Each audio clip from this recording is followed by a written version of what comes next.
Hello everyone and welcome. I thought I'd do something a little bit different here and tell some of my most favorite stories whilst traveling. It was one of my favorite kind of pastime activities when you used to pull up at a hostel and just exchange stories of kind of all the fun you would get up to. So here we go. Now today's story is set in Vietnam when I nearly killed myself not once, not twice, but 3 times on a motorcycle.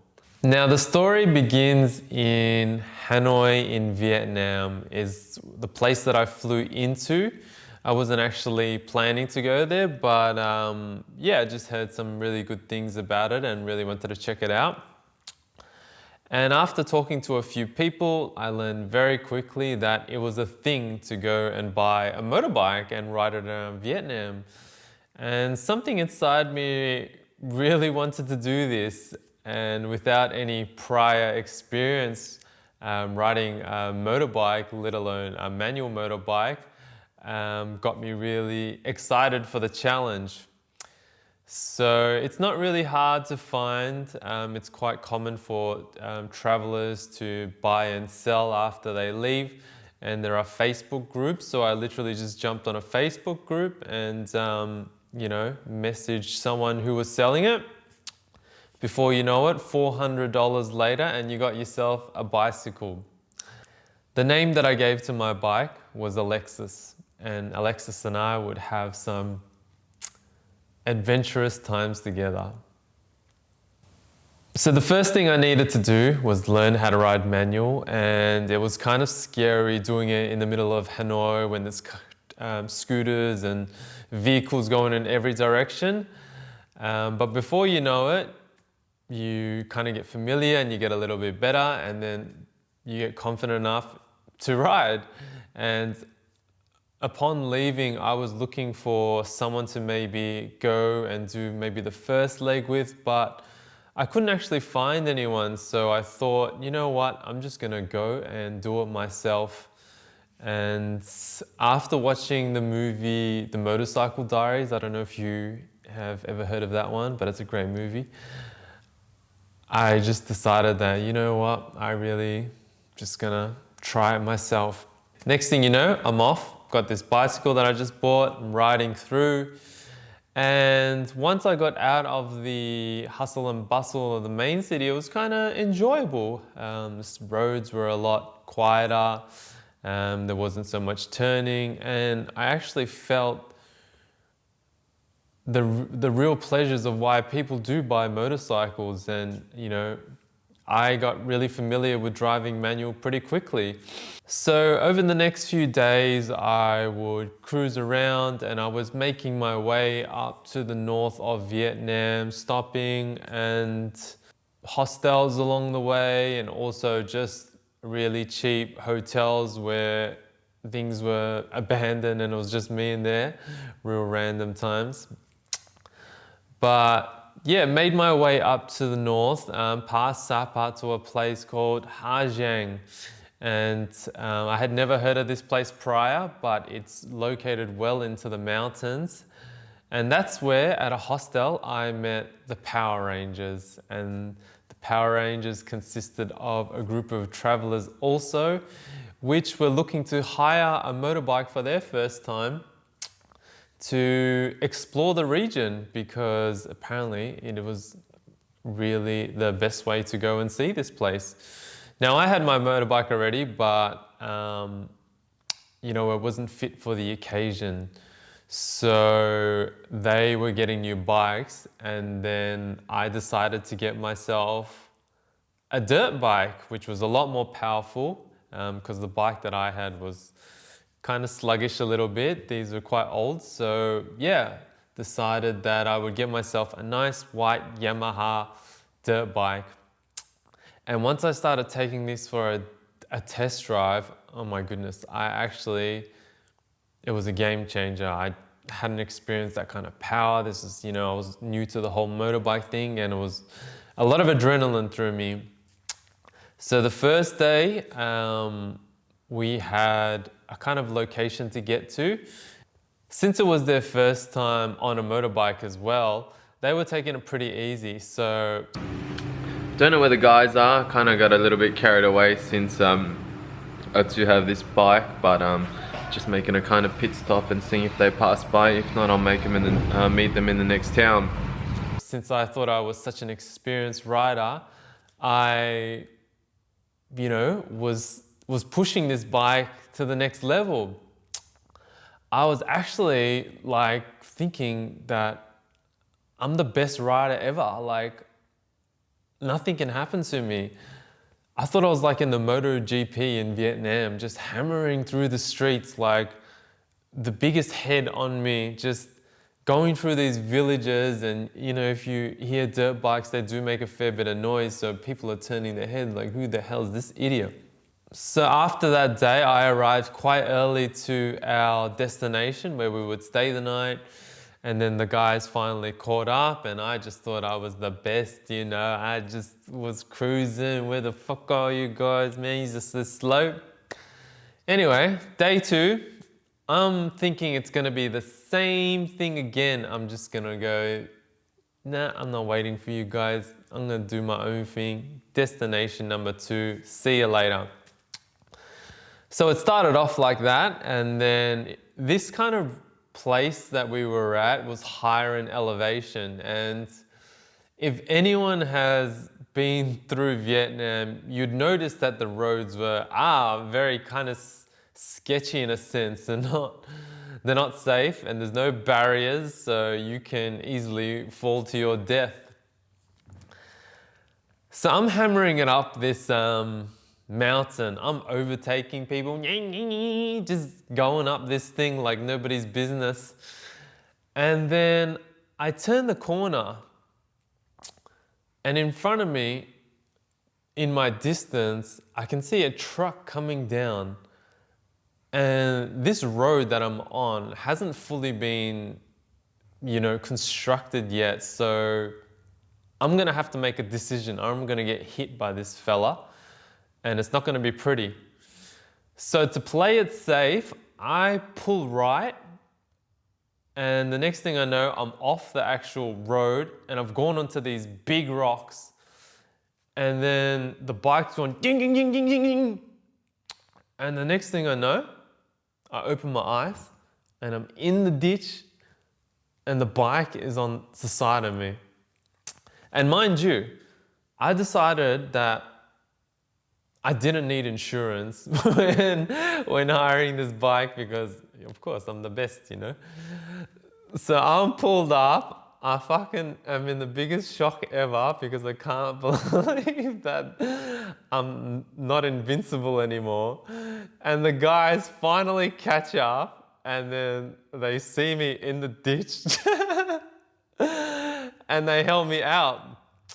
And then lucky for me, I was wearing a fair bit of padding, some fake North Face jackets that you pick up along the way, and some, thicker pants. So I only kind of ended up with a little bit of scaving and a little bit of bruising, which could have been a lot worse. I tell you what, if I went on the other side, I would have went off that cliff and I would have been, see you later.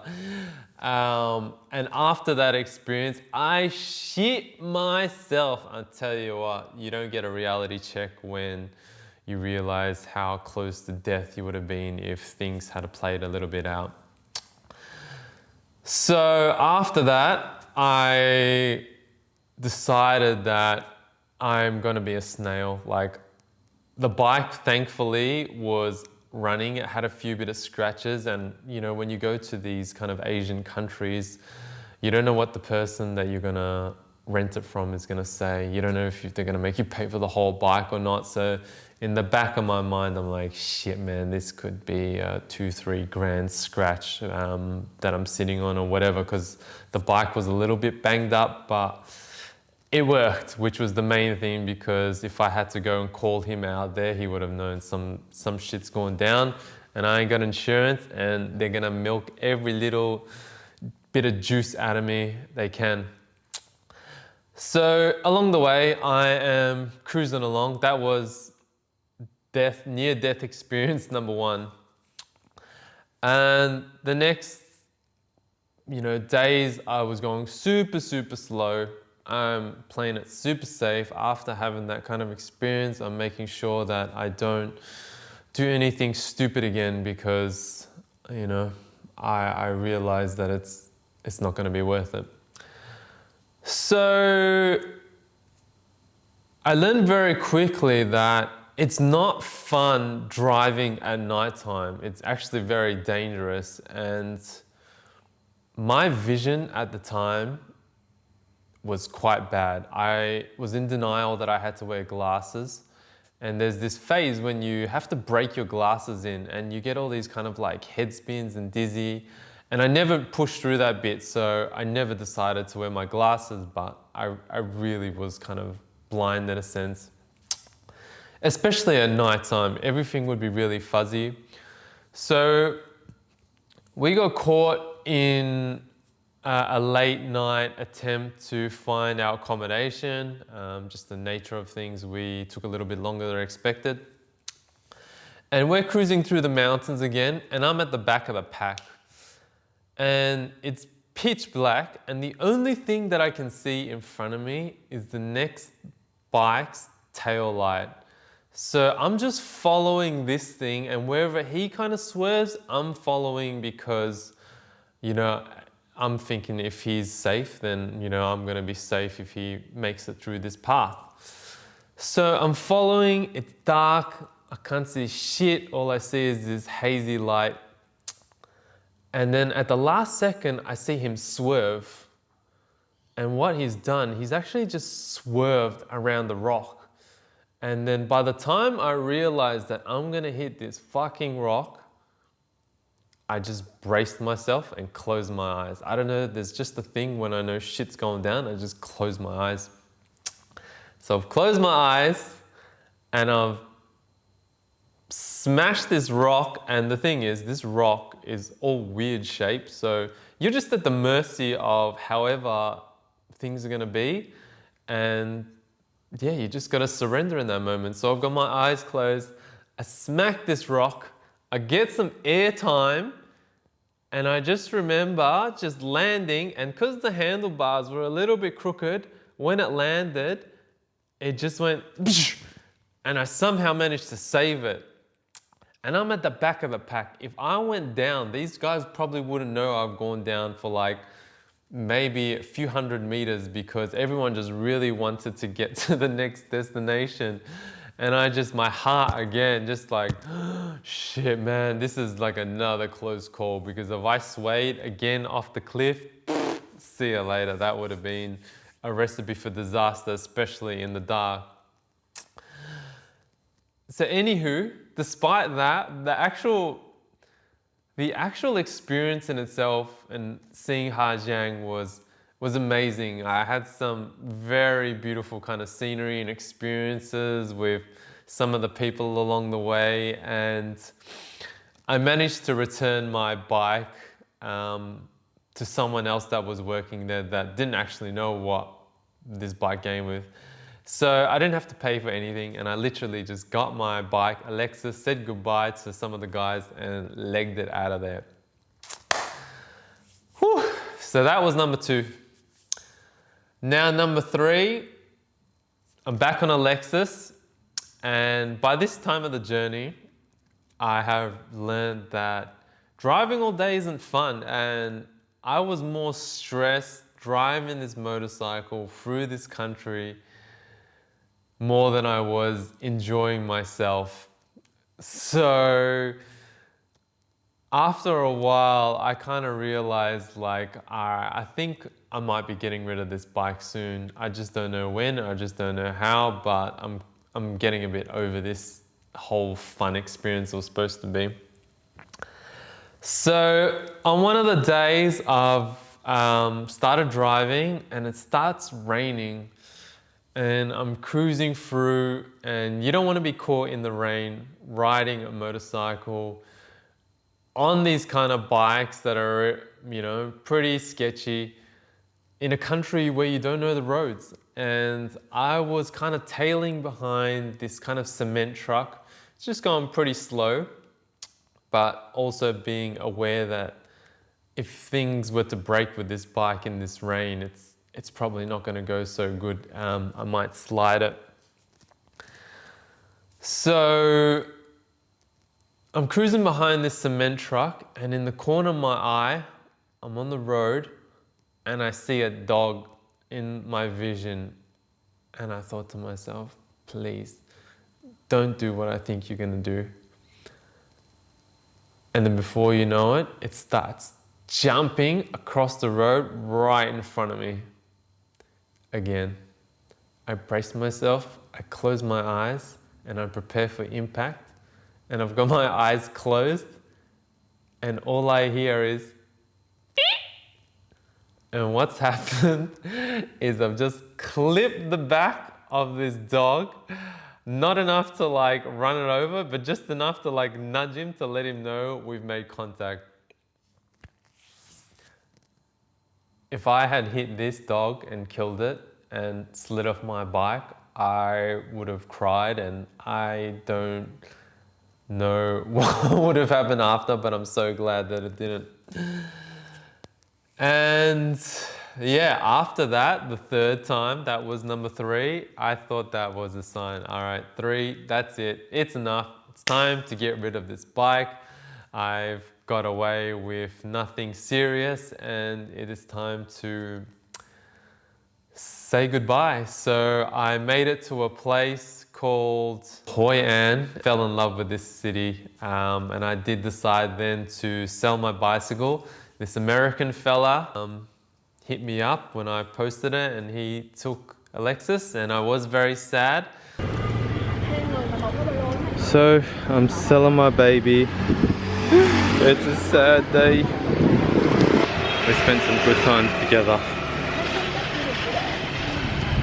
You didn't let me down once, baby. And we've had some close calls, but we made it through. This has been seriously a sick adventure. Like, anyone that comes to Vietnam, get yourself a bike, but be careful because they're fucking crazy here, and the animals. But I was very excited to just chill and not have to worry about riding and stressing and driving through Vietnam, because I did meet a lot of travelers that just decided to like drive non-stop top to bottom, and I'm like, how is that fun? You don't even get to see anywhere. You're literally just driving all the time, and yeah, sitting on these motorbikes for extended hours is just not good posture in my opinion. So yeah, Hoi An was sick. Ended up just chilling there for a bit and relaxing. And I had a little time to reflect on the whole experience, and seeing as though I made it out of there on the other side alive and intact. And what a fucking crazy experience, challenging myself to do something like that. And I guess this is just a story to tell now, and I'm glad that you could hear this story. And yeah, if anyone is deciding to buy a motorbike in Vietnam, I'd say do it, but just be careful, because you know, when you think you're the best like I did, you might end up there with, you know, some broken legs. And if you do pull up at the hostels, it's actually quite a common thing for people to stack on the motorbikes, and yeah, just seeing people's like bandages and infections and stuff, it's not pretty, but it's super fun, and it's a great way to see things in the country, and you don't have to depend on buses and all that. But yeah, thank you for watching. Hope you like the story. I will be sharing some more. I've got a few more juicy ones in the loop, so stay tuned. Much love. Peace.